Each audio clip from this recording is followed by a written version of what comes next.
6:58. Buenos días, dominicanos, dominicanas, ciudadanos, ciudadanas del mundo. Julio Martínez Pozo. Los comentarios de los temas más importantes en el programa de mayor influencia de la radio y la televisión nacionales. Entonces, señores, en este jueves 13 de mayo del año 2021, buenos días a todo el equipo del Sol de la Mañana, la audiencia de Sol, la teleaudiencia de Telefuturo Canal 23 y las personas que siguen nuestros contenidos a través de las redes sociales. A todos, pues, buenos días. Entonces, vamos a ver los temas que tratamos en el día de hoy. Una pregunta. Hay una pregunta. La pregunta es: ¿romperá la soga por lo más delgado en el fraude en la Lotería Nacional? Entonces, antes tenemos el tema del regreso a las aulas a partir del 25 de mayo.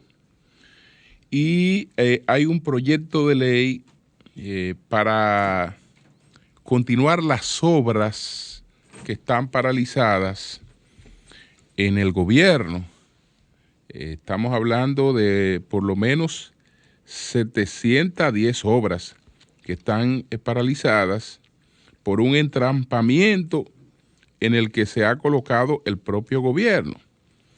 Pero ahora se está gestando ya en la Cámara de Diputados. Ese proyecto ha sido aprobado, por lo menos que sepa, en primera lectura, y ese proyecto busca la continuación de todas estas obras de alta prioridad que han estado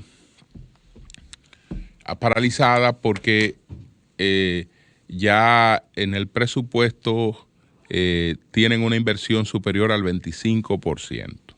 Y el gobierno entendía que ya estaban en ilegalidad. Eso no era así. Pero bueno, veremos. Entonces, bueno, antes de irnos a esos temas, ustedes recuerdan que el presidente Abinader destituyó al ministro de Salud Pública, el doctor Plutarco Arias, en víspera de su rendición de cuentas. Entonces, estamos hablando de un acontecimiento drástico, aún sin tener el sustituto designado, un día antes de un discurso del presidente, lo que incluso contrapesaba el propio discurso, ponía un tema muy ardiente sobre el discurso. Entonces, una decisión de esta naturaleza solo se da con el convencimiento de que se trata de una situación urgente y grave. Entonces, se destituye al ministro de Salud Pública. Aún no se conocen las razones de esa destitución. Y ahora, entonces, la viceministra de Salud Colectiva renuncia de buenas a primeras, pero sin ninguna explicación. Es evidente que le pidieron la renuncia. Ahora, ¿por qué le pidieron la renuncia? Porque aquí hay una tradición. No se les renuncia a los presidentes. Se le comunica, presidente, usted me designó por razones, tengo esto que lo otro es inconveniente. Entonces, el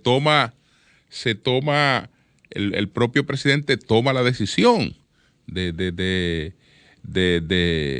buscar la forma de la salida, pero cuando cuando se produce una salida como la de la doctora Acosta, de que ella renunció, que no explicó los motivos, le pidieron la renuncia. Ahora, ¿por qué le pidieron la renuncia? ¿Por qué la renunciaron del Ministerio de Salud Pública? ¿Por qué la renunciaron? Eso debería explicarse, porque no es una actividad privada, es una actividad pública, y en esa actividad pública, pues con todo lo que se maneja, son recursos públicos. Entonces, ¿por qué renunciaron a la viceministra de Salud Colectiva? En un ministerio que en menos de un año, prácticamente 2 viceministros de la mayor importancia, y el ministro ha sido destituido. Ha sido destituido, pero sin que eso tenga ninguna otra consecuencia. Lo destituyeron o lo renunciaron porque estaban haciendo las cosas muy bien y porque todo marchaba bien y porque no había irregularidades. Bueno, por eso no destituyen a nadie, ni te mandan a renunciar. Entonces, ¿cuál era la situación que se daba ahí? ¿Qué fue lo que pasó realmente?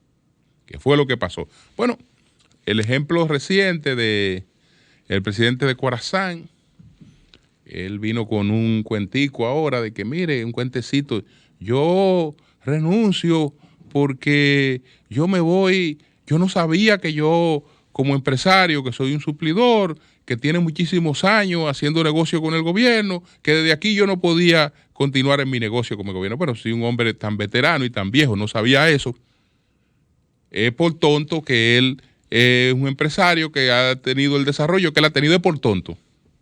Es porque él se chupa el dedo, que él ha desarrollado los negocios que él ha desarrollado. Porque evidentemente que él se chupa los dedos. Y es un tonto. Es porque él es un tonto que él ha podido desarrollar esa tradición familiar de negocio. Es porque es un tonto. Es porque un tonto, él no sabía eso.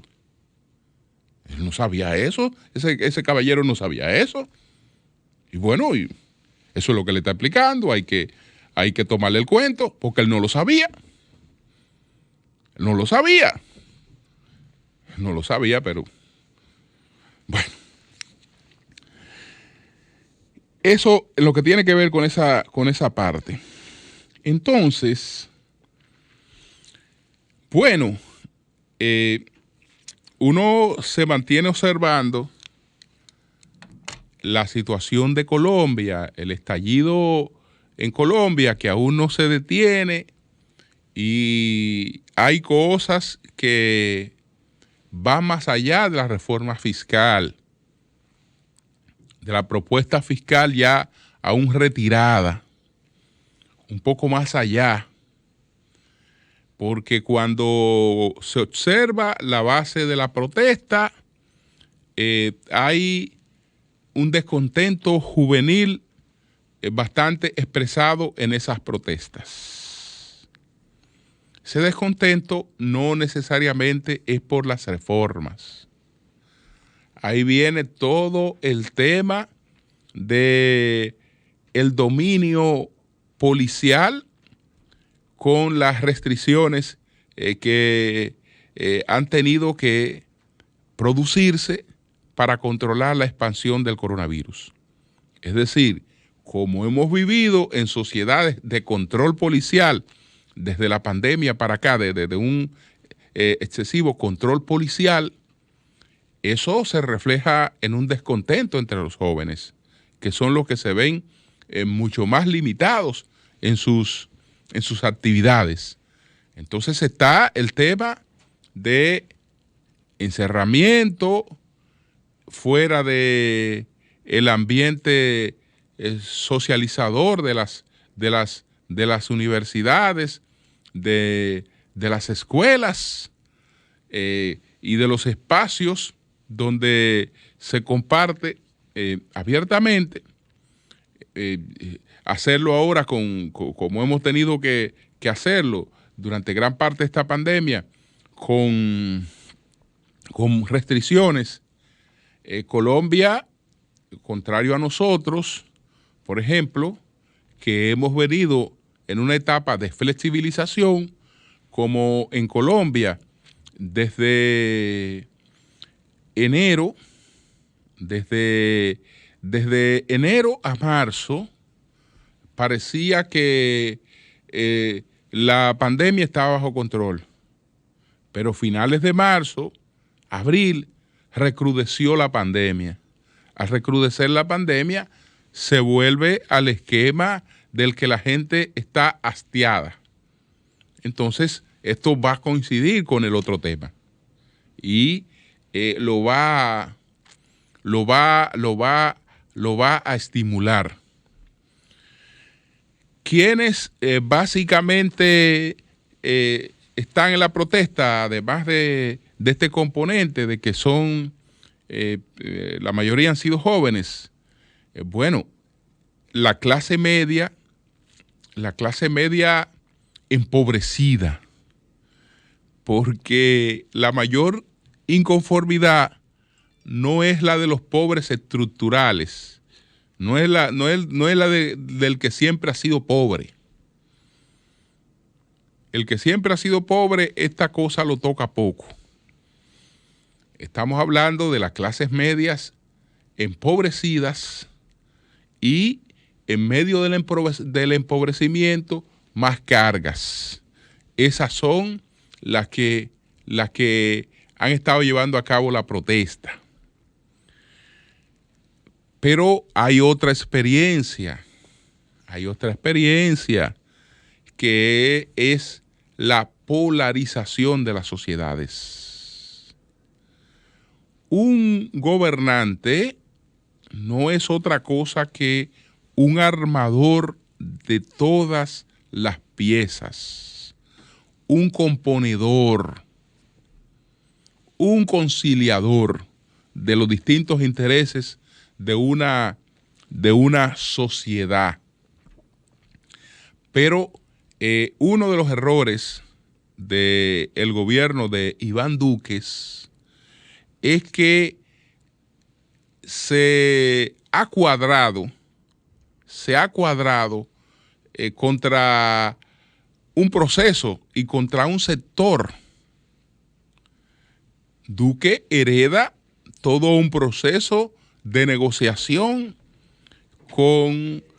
para poner fin a la guerrilla más vieja del mundo.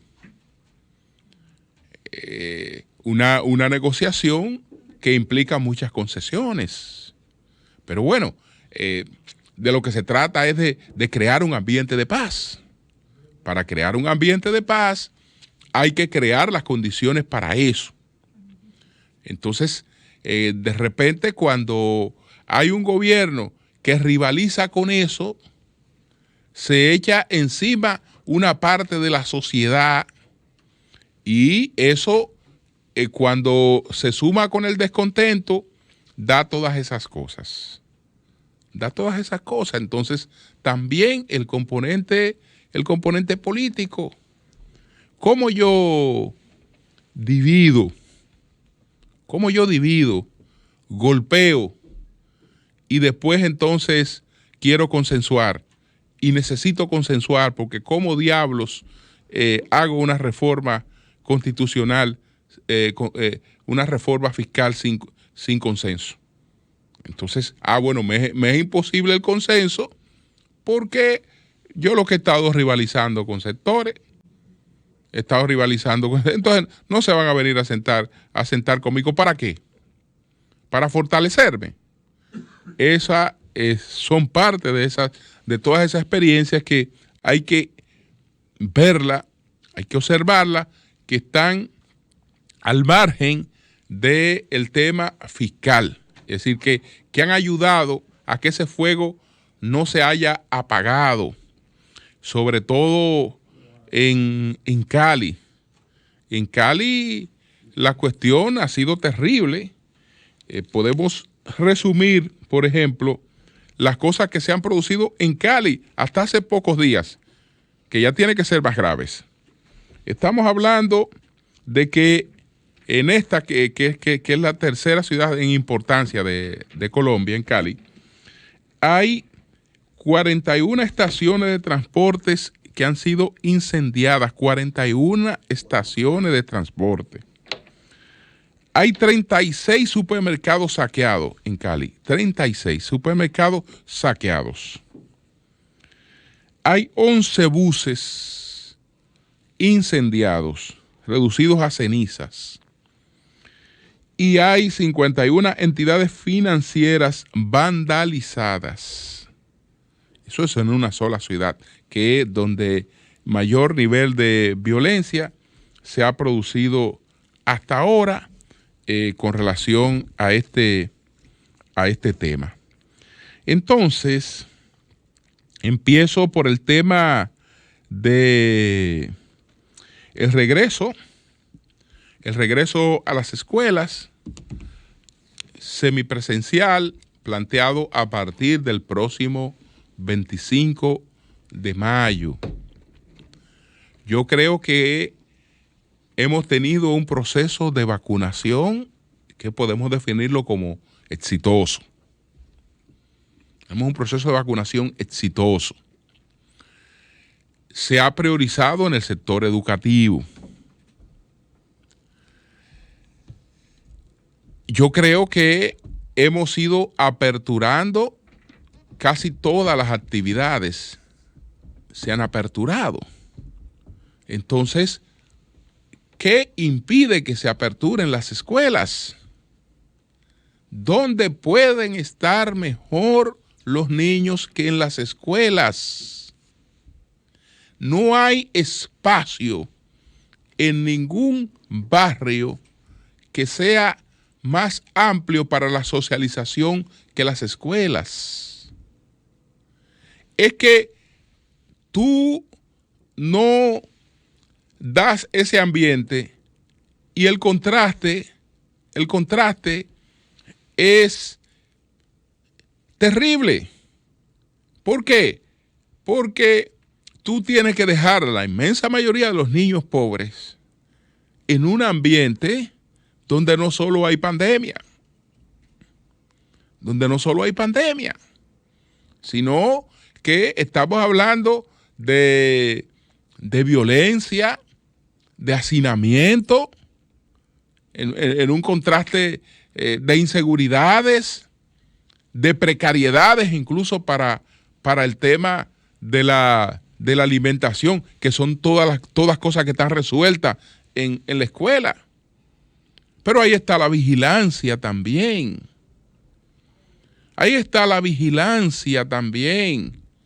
¿Y cómo nos damos cuenta si en una familia hay un caso de COVID? ¿Ustedes creen que es más difícil darse cuenta si eso ocurre con las escuelas abiertas que con las escuelas cerradas?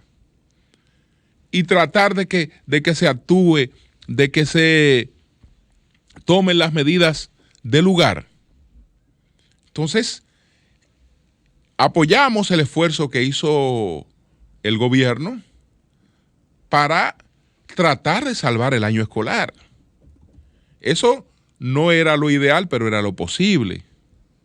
Eso probablemente ha dejado muchas lagunas, pero ante el panorama que teníamos de permanecer de brazos cruzados y como quiera, pues hay recursos que hay que invertirlos de manera inevitable. Entonces, estábamos hablando de sentarnos solamente a tener grandes pérdidas. Bueno, yo siempre voy a preferir que nos equivoquemos accionando, que tengamos éxito y fracaso, pero accionando, que tengamos fortalezas y debilidades, pero accionando. Es decir, usted puede hacer un estudio y buscar todas las falencias, todas las escaseces que puede tener lo que se hizo, pero lo que se hizo es 1000 veces mejor que no haber intentado salvar el año escolar. Pero ya está bueno. Yo creo que ya hay que dar el próximo paso. Entonces, ayer el ministro Roberto Fulcar, explicó que a partir del 25 hay regreso a las escuelas. Que en las escuelas que aún no estén preparadas, el regreso será posterior. Será posterior. Pero todo esto nos crea un ambiente de mejor aprovechamiento de los recursos que de todas maneras invertimos para la educación, pero también despierta otras actividades económicas, señores, porque la escuela es la educación, pero la escuela es también parte importante de una actividad económica. ¿Y cuántas mujeres, para citar solamente el caso de las mujeres, que también hay muchos hombres, pero cuántas mujeres viven en este país del transporte escolar, de recoger varios niños para llevarlo al colegio e irlo a buscar? Esa es una actividad económica. Es una actividad económica. Todas las cafeterías que funcionan en los colegios son actividades económicas, para solo citar algunas, que no son directamente de personas que estén en la matrícula del sector educativo, ni público ni privado. Entonces, eso nos ayuda a mejorar, De manera que, aunque todavía tengamos dificultades, aunque tenemos el desafío todavía de una pandemia que sigue atacando, que sigue matando gente, que sigue contagiando, yo creo que este regreso ya no se debe postergar más. Y bueno, que esperemos que venga el nuevo año escolar, vayamos viviendo la experiencia y mejorando las cosas, porque eso también nos coloca en mejores condiciones de terminar e iniciar un año escolar ya un poco más preparado. De manera que yo creo que eso es correcto y debe apoyarse el regreso a las escuelas a partir del día 25. Entonces, bueno, comentaba que hay un proyecto, por lo menos en la Cámara de Diputados fue aprobado en primera lectura, que el gobierno envió para dar continuidad a las obras que están paralizadas. En principio, en la Cámara de Diputados se creía que eran 400. Pero ya en la lista de la Cámara de Diputados hay 710 obras paralizadas. ¿Por qué están paralizadas esas obras? Porque en el PRM hizo campaña planteando que era una ilegalidad el que en una obra se invirtiera más de un 25%, y eso era sinónimo de robo, eso era sinónimo de corrupción. Y entonces se entramparon en la idea de que invertir más del 25% en una obra, que toda obra que estuviera por encima del 25% ya estaba en ilegalidad. Ellos se entramparon en esa idea. Eso no es así, y lo explicamos en su momento. No obstante, frente al proyecto que se está discutiendo, digamos que lo que abunda no daña.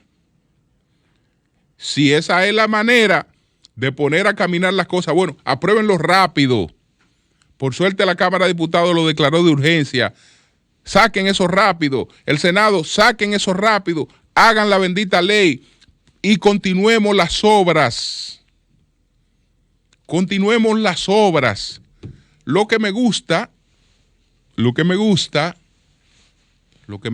bueno es que estamos próximos a un discurso de rendición de cuentas. Entonces, en estos momentos, lamentablemente, aparte de presentar 2 o 3 casitas de zinc en ejecución, 2 o 3 casitas de zinc, como vimos la vicepresidenta, el ministro de nada más y nada menos que de Obras Públicas, inaugurando una casita de zinc en el Carretón, en Baní. Ellos no tienen ni idea de cómo fueron barridos esos pueblos con el huracán David. Todas las casitas eran de zinc y de cemento y hasta de tejamaní. Fueron barridas por el huracán David en una zona realmente donde siempre se está en peligro de eso. Es decir, el que le pone una solución de esa naturaleza en esa zona no le está poniendo ninguna solución. Por lo menos eso no es para una acción gubernamental. Eso puede ser un favor personal que 2 o 3 gente, mira, vamos a arreglarle la casita a fulano que le está cayendo. Perfecto, se la arreglamos. Pero una cuestión de que el Ministerio de Obras Públicas, ¿verdad que ya lo han reducido bastante? Sobre todo ya cuando salga esta nueva ley que explicaba en el día de ayer que se hizo promesa en base a que se iba a la OISOE. ¿Qué pensaba la gente? No, es que aquí hay 2 ministerios, aquí hay 2 obras públicas, aquí está la OISOE y está Obras Públicas. Entonces, de manera correcta, ellos se han focalizado en que habrá una sola, la institucional de siempre, que es Obras Públicas. Entonces, las funciones de OISOE van para Obras Públicas. Eso fue lo que la gente pensó en campaña. No. Las funciones de OISOE se quedan en OISOE con otro nombre. E incluso vengan funciones de Obras Públicas para esa OISOE que tiene otro nombre. Pero como eso es poco, venga un INVI para esa institución, venga otras instituciones y así por el estilo. Eso es lo que ha ocurrido, ¿eh? Pero bueno, entonces, que se apruebe eso. Ahora, ¿por qué yo decía que era innecesario? Por 2 cosas que hablamos, porque eso no es cuadrado, lo del 25%. El 25% solamente sujeta al gobierno como contratante, que no puede de manera unilateral ni bajar ni subir un presupuesto un 25%. De una obra. Pero hay otras previsiones que están planteadas, incluso que forman parte ya de cuestiones que pueden denominarse como jurisprudencia, cuando el tema se ha debatido. Es que está una cosa que le llaman la imprevisión. La imprevisión, es decir, nadie puede oponerse a la imprevisión, porque son factores que no están de antemano establecidos. En todos los presupuestos hay contemplado algo para la posible imprevisión, pero la imprevisión puede desbordar eso. Entonces, si se han presentado fenómenos naturales, si se han presentado situaciones inflacionarias, si se han presentado una serie de cosas que no estaban previstas a la hora de establecer una obra, esas cosas hay que realizarlas. Pero aquí y en toda parte del mundo. Aquí y en todas partes del mundo. Sí, eso no es verdad que estamos sujetos, pero como se hizo campaña planteando eso y entonces se amarró a esa idea, perfecto. Y está también ya las propias decisiones que toma el Estado que varían una obra, porque teníamos previsto hacer unos hospitales, que esos hospitales iban a ser como los hospitales tradicionales, que las salas eran comunes. Entonces teníamos en las salas que eran almacenes de enfermos y se licitamos almacenes de enfermos y se hizo el presupuesto en base a almacenes de enfermos. Pero luego, ya en la fase antes de la ejecución, se prevé que ya los nuevos conceptos de la Organización Mundial de la Salud, de una serie de cosas, están planteando criterios distintos para la construcción de hospitales. Entonces ya no pueden haber esas salas donde usted metía 10 gente, 12 gente, 20 gente en una sala. Ya tienen que ser estaciones donde lo máximo que usted pueda tener son 2 pacientes. Pero cada una de esas salas tiene que tener oxígeno, tiene que tener una serie de cosas. Bueno, ya ahí hay una variación que puede ir 2 o 3 veces más lo que ese presupuesto tenía. Entonces, son cosas que lo que hay es que abordarla con transparencia y garantizar que a la hora de producir pagos sobre una obra se esté ubicando y se esté pagando lo que está realmente hecho. Entonces ya eso es otra cosa, pero que venga el proyecto, porque si hacía que se va a resolver, que se va a resolver.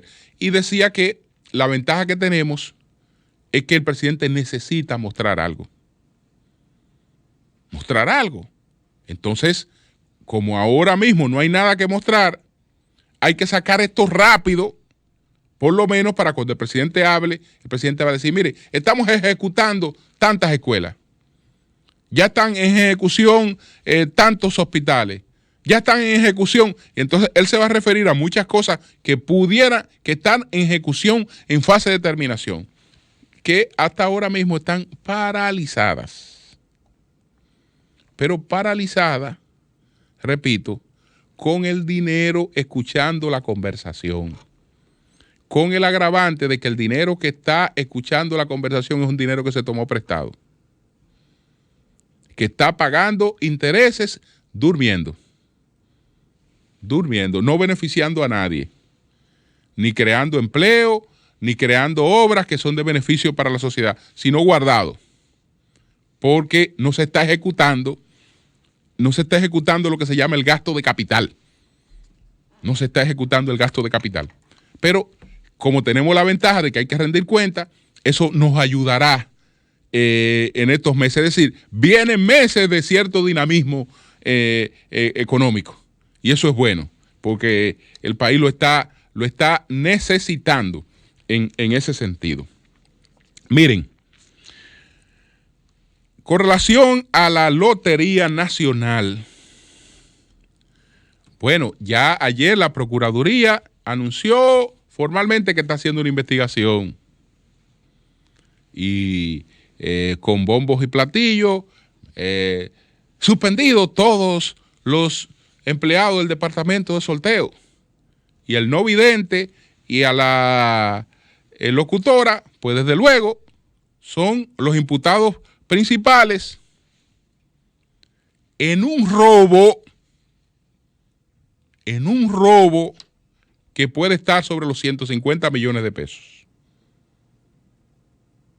En un robo que puede estar sobre los 150 millones de pesos solamente en consecuencias a los banqueros. Y vamos a ver qué eso representa para la Lotería Nacional.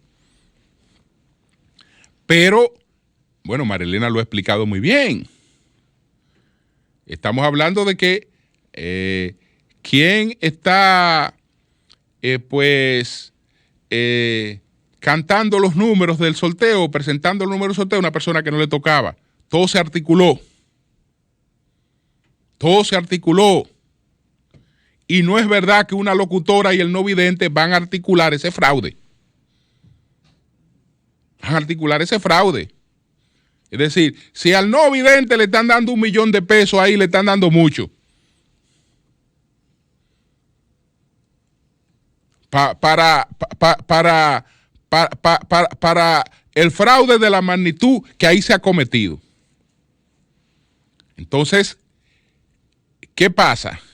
Que ahí lo que se ve es que, bueno, eso fue un departamento, es un caso aislado.